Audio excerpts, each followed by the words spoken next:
दोस्तों नमस्कार, स्वागत है आप सभी का। एक बार फिर से चले जानते हैं बिहार की ताजा खबरों को। लेकिन उससे पहले अगर आपने अभी तक इस चैनल को सब्सक्राइब नहीं किया तो सब्सक्राइब कर लें, जिससे कि आपको बिहार की ताजा खबर रोजाना मिलती रहे। सबसे पहली बड़ी खबर, रेल टनल बनाने वाली मशीन से 1 करोड़ के पार्ट्स चुराए गए। नवादा में कंपनी ने कहा कि पार्ट्स इंडिया में नहीं मिलते, 17 लाख किराया दिया जा रहा था। नवादा में रेलवे टनल का निर्माण कर रही कंपनी का 1 करोड़ से अधिक के मशीनों के पार्ट्स की चोरी कर ली गई है, जिसके बाद कंपनी के प्रेम कुमार सिंह ने थाने में आवेदन देकर FIR दर्ज करवाया है। इस घटना के बाद पूरे इलाके में सनसनी मच गई है।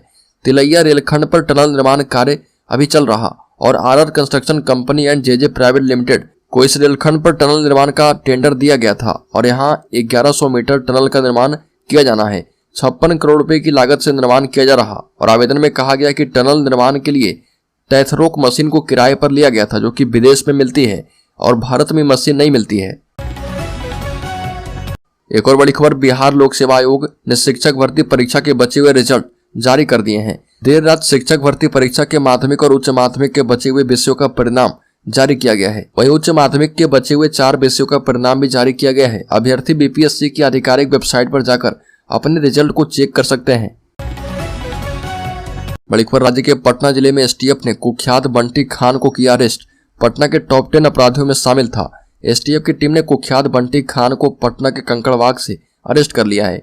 जिले के टॉप 10 गुंडों में बंटी खान का नाम शामिल है। पटना के खाजी कला, सुल्तानगंज और दीघा थाने में बंटी खान के खिलाफ 10 से अधिक मामले दर्ज हैं। सिटी SP वैभव शर्मा ने बताया कि कंकड़बाग थाना क्षेत्र से STF टीम के साथ बंटी खान पिता गुलाम हुसैन खान की गिरफ्तारी हुई है। बड़ी खबर, नवरात्रि में 25% बढ़ गए प्याज के दाम। छठ पूजा तक 100 रुपए के पार जा सकता है। त्योहारी सीजन आते ही सब्जियों के दाम आसमान छूने लगे हैं। एक सप्ताह में प्याज की कीमतों में दोगुने की बढ़ोतरी हुई है। महंगाई के इस दौर में सब्जियों के दाम बढ़ने से लोग काफी परेशान हैं।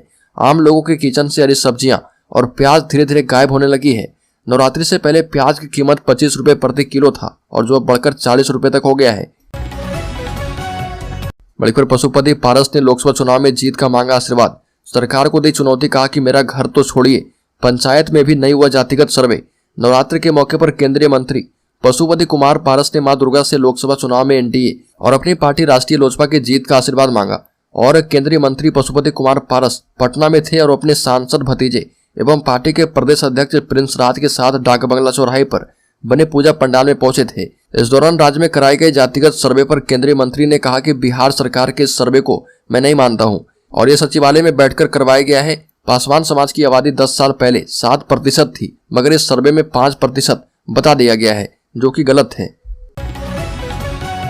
बड़ी खबर, राज्य में हेडमास्टर बनेंगे राजकीयकृत स्कूलों में सहायक शिक्षक। राज्य में राजकीयकृत एवं परियोजना उच्च विद्यालय के पुराने वेतनमान वाले सहायक शिक्षकों की प्रमोशन प्रधानाचार्य के पदों पर होगी और प्रमंडलीय संवर्ग के इन सहायक शिक्षकों को राजकीयकृत एवं परियोजना उच्च विद्यालयों में प्रधानाचार्य के खाली पदों पर प्रमोशन देने के लिए शिक्षा विभाग के द्वारा औपबंधिक वरीयता सूची जारी की गई है। इसमें 652 सहायक शिक्षकों के नाम है। राज्य स्तरीय औपबंधिक वरीयता सूची प्रमंडलीय वरीयता सूची के आधार पर तैयार हुई है। इसके साथ ही राजकीयकृत एवं परियोजना उच्च विद्यालय के पुराने वेतनमान वाले सहायक शिक्षकों के प्रधानाचार्य के पदों पर प्रमोशन का रास्ता साफ हो गया है। बड़ी खबर, बिहार में पिछले 6 वर्षों से बिहार शिक्षक पात्रता परीक्षा BTET का आयोजन नहीं किया गया है। BTET की तैयारी कर रहे अभ्यर्थियों का कहना है कि 2017 से लाखों की संख्या में अभ्यर्थी इस परीक्षा का इंतजार कर रहे।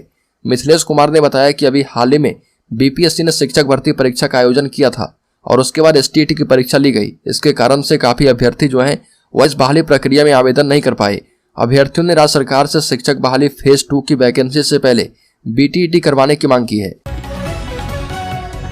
एक और खबर की बात करें तो चिराग पासवान ने बिहार वासियों को दशहरा पर्व की बधाई दी और नीतीश कुमार को बताया रावण। लोजपा रामविलास के अध्यक्ष चिराग पासवान ने बिहार वासियों को दशहरा की बधाई दी और इस मौके पर चिराग पासवान ने मुख्यमंत्री नीतीश कुमार को रावण बताया।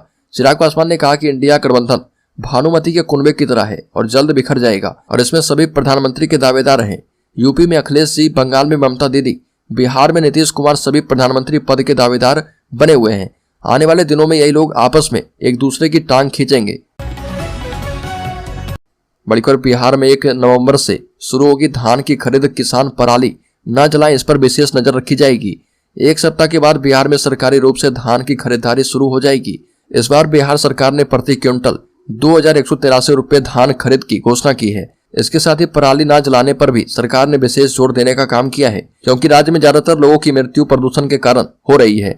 बिहार में इस साल धान की खरीदारी 1 नवंबर से शुरू हो रही है और इस साल सरकार की ओर से 45 लाख टन धान खरीद का लक्ष्य रखा गया है। हालांकि धान की कटाई के साथ प्रदूषण को ध्यान में रखते हुए किसान पराली न जलाएं, इसके लिए सरकार की ओर से तैयारियां की गई है। मुख्यमंत्री के स्तर पर विशेष निर्देश दिया गया है। किसानों को फसल अवशेष प्रबंधन के लिए विशेष मदद दी जा रही है। जो किसान नहीं मानेंगे उनके खिलाफ कानूनी कार्रवाई की जाएगी। मणिपुर बिहार सरकार ने राज्य में दलहन की खेती को बढ़ावा देने के लिए दलहन मिशन कार्यक्रम के तहत किसानों को दलहन के बीज पर लगभग 80% तक सब्सिडी की सुविधा उपलब्ध करवाने की योजना तैयार की है। बताया जा रहा है कि सरकार ने इस कार्य के लिए करीब 108 करोड़ रुपए की लागत से दलहन की खेती के लिए एक रोडमैप भी तैयार किया है, ताकि राज्य में दलहन की खेती को बढ़ावा मिल पाए। साथ ही इससे राज्य के किसानों को सुचारू रूप से इस योजना का लाभ प्राप्त हो पाए। इस मिशन का मुख्य उद्देश्य यह है कि बिहार के परंपरागत क्षेत्रों के साथ नए क्षेत्रों में भी मसूर और चना की फसल किसान अपने खेत में कर पाए। राज्य के कटिहार जिले में एक सनसनीखेज वारदात को अंजाम दिया गया। यहाँ पर एक महिला ने अपने ससुर की गला काटकर हत्या कर दी। मामले की जानकारी होने पर पड़ोसियों ने पुलिस को सूचना दी है। इसके बाद मौके पर पहुंची पुलिस ने शव को कब्जे में लेकर पोस्टमार्टम के लिए भेज दिया है। जानकारी के मुताबिक मामला बिहार के कटिहार जिले का है और यह मरने वाले शख्स की पहचान 55 वर्षीय मोहम्मद तस्लीम के रूप में की गई है और सूचना मिली कि तस्लीम की हत्या कर दी गई है। पुलिस ने मौके पर जाकर देखा तो पता चला कि किसी ने बुजुर्ग की गला रेतकर हत्या की है। जांच में सामने आया कि बहू ने ही ससुर को मौत के घाट उतारा है। पुलिस ने बताया कि तस्लीम की बहू के साथ आलिम नाम के शख्स के साथ अवैध संबंध थे और वो रात में महिला से मिलने के लिए आते रहता था और इसी दौरान तस्लीम, जो कि महिला का ससुर है, इसको भनक लग गई। तस्लीम ने बहू के अवैध संबंधों का विरोध किया, लेकिन ये बात बहू और उसके प्रेमी को नागवार गुजरी और दोनों ने मिलकर गर्दन काटकर उसकी हत्या कर दी। एक और खबर की बात करें तो तेजस्वी यादव ने बोला बीजेपी पर हमला, तो जीतन राम मांझी ने किया पलटवार। डिप्टी सीएम तेजस्वी यादव ने पटना एयरपोर्ट पर कहा कि छत्तीसगढ़, राजस्थान, एमपी, तेलंगाना और मिजोरम के विधानसभा चुनाव में बीजेपी की हार होनी तय है। बीजेपी घबराई है। इस पर बिहार के पूर्व मुख्यमंत्री जीतन राम मांझी ने गया में अपने आवास पर मीडिया से बातचीत में पलटवार किया और कहा कि पहलवानों में अक्सर अखाड़ा में होता है कि अब की बार आओ पटक देंगे, तो वही बात इनकी है। चले थे चौबे बनने की भारत के प्रधानमंत्री बनेंगे, सभी दल एक होकर बीजेपी का सामना करेंगे, लेकिन आज स्थिति क्या है, ताश के पत्ते की तरह सब बिखर गए हैं। मणिपुर शिक्षा विभाग ने रोक दी है बिहार में शिक्षकों की काउंसलिंग। चयनित अभ्यर्थियों के लिए जिला शिक्षा पदाधिकारी को दिया निर्देश। बिहार लोक सेवा आयोग की तरफ से शिक्षक पद के लिए अनुशंसित अभ्यर्थियों की तरफ से काउंसलिंग के दौरान अपने नाम के स्पेलिंग और आधार नंबर गलत लिखने या किसी और गलती के सामने आने के बाद शिक्षा विभाग के माध्यमिक शिक्षा निदेशक कन्हैया प्रसाद श्रीवास्तव ने जिला शिक्षा पदाधिकारियों से कहा है कि ऐसे अभ्यर्थियों को विथ होल्ड कैटेगरी में डाल दें और ऐसे अभ्यर्थियों से 2 विशेष दस्तावेजों में कोई एक कागज उपलब्ध कराने के लिए कहा जाए।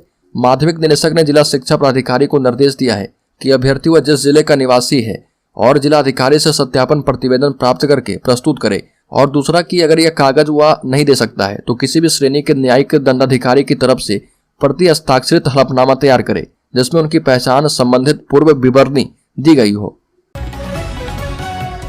मणिपुर कटिहार का आतंक कुख्यात मोहन ठाकुर जसीडीह से गिरफ्तार 3 दर्जन से ज्यादा हत्या और रंगदारी के मामले का है आरोपी।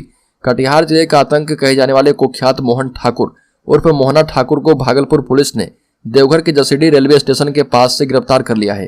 पुलिस ने उसे भागलपुर के कजरेली थाना लाया, जहां डीएसपी विधि व्यवस्था डॉक्टर गौरव कुमार, कहलगांव डीएसपी एवं थानेदार इंस्पेक्टर ने बारी बारी से पूछताछ की। पुलिस सूत्रों का कहना है कि मोहन ठाकुर पुलिस की सख्ती के बाद भी कोई राज नहीं उगल रहा। पुलिस सूत्रों का यह भी कहना है कि उसके ऊपर 30 से ज्यादा केस दर्ज हैं। अपने क्षेत्र में इसका अपना साम्राज्य चलता है। करीब 40 बीघा जमीन पर वह जबरन खेती करता है। अपने आतंक का भय दिखाकर वो अपनी मां को मुखिया के चुनाव में उतारा था और वो चुनाव में जीत गई थी। मणिपुर जमुई के शैलेश ने चीन में ऊंचा किया तिरंगा। पैरा एशियन गेम्स में जीता गोल्ड मेडल। जमुई जिले के एक छोटे से गांव से आने वाला दिव्यांग एथलीट शैलेश कुमार ने अपनी खेल प्रतिभा दिखाते हुए पैरा एशियाई गेम्स में गोल्ड मेडल अपने नाम कर बिहार और देश का नाम रोशन किया है। शैलेश कुमार बुलंद हौसले के साथ पैरा एशियाई गेम्स में अपना जलवा दिखाते हुए ऊंची कूद में बड़ी छलांग लगाकर गोल्ड मेडल अपने नाम किया है। और बता दें कि शैलेश कुमार जमुई जिले के अलीगंज प्रखंड के इस्लाम नगर का रहने वाला है। पैरा एशियाई गेम्स में गोल्ड मेडल मिलने से जिले के लोगों में खुशी है और शैलेश की सफलता की जानकारी मिलने के बाद सोशल मीडिया पर जमुई जिले के सिर्फ खिलाड़ी नहीं, कई लोग बधाई और शुभकामनाएं दे रहे हैं। बड़ी खबर राज्य के मुंगेर जिले में सैफ जवान को अपराधियों ने आंख में मार दी गोली, मौके पर मौत। मुंगेर में सैफ जवान की अज्ञात अपराधियों ने आंख में गोली मारकर हत्या कर दी। वह दरभंगा में पोस्टेड था। मृतक जवान की पहचान अमन कुमार उर्फ बबलू यादव के रूप में हुई है। वारदात को अंजाम देने के बाद मौके से अपराधी फरार है। सूचना पर पहुंची पुलिस ने शव अपने कब्जे में लेकर पोस्टमार्टम के लिए भेज दिया है। मृतक की मां बिमला देवी ने बताया कि वो अपने नए घर जिसका काम हो रहा वहां का काम देखकर वापस अपने घर खेमका लौट रहे थे। तभी आईटीसी के पास पहुंचते ही घात लगाए अपराधियों ने हमला कर दिया। मृतक की मां ने बताया कि गांव में उसके कई दुश्मन हैं और किसका नाम बताएं, बिना देखे किसी का नाम नहीं बता सकते। बड़ी खबर बिहार में सरकारी कर्मचारियों के प्रमोशन का इंतजार खत्म होता नहीं दिख रहा। यह स्थिति मुख्यमंत्री नीतीश कुमार के निर्देश के बाद की है। अधिकारियों को तेजी से प्रमोशन मिला है, लेकिन ग्रुप डी क्लर्क स्टेनोग्राफर का प्रमोशन पर पेच फंसा है। विभागीय सूत्र बताते हैं कि मुख्यमंत्री नीतीश कुमार के प्रमोशन के आदेश की अवहेलना की जा रही है। सरकारी बाबू ने छोटे कर्मियों के प्रमोशन के लिए निर्धारित की गई अवधि का हवाला देकर पेज फंसा दिया है। इस पेज की वजह से 70% पद खाली रह जाएंगे। बिहार में 7 साल के बाद त्योहारी सीजन के पहले सरकारी कर्मियों को प्रमोशन का तोहफा देने का सिलसिला शुरू हुआ था। कैबिनेट ने SC/ST को प्रमोशन में आरक्षण की संख्या दोगुनी करने का निर्णय किया, लेकिन प्रमोशन के लिए फिक्स समय सीमा में छूट कुछ पदों पर ही दी गई है।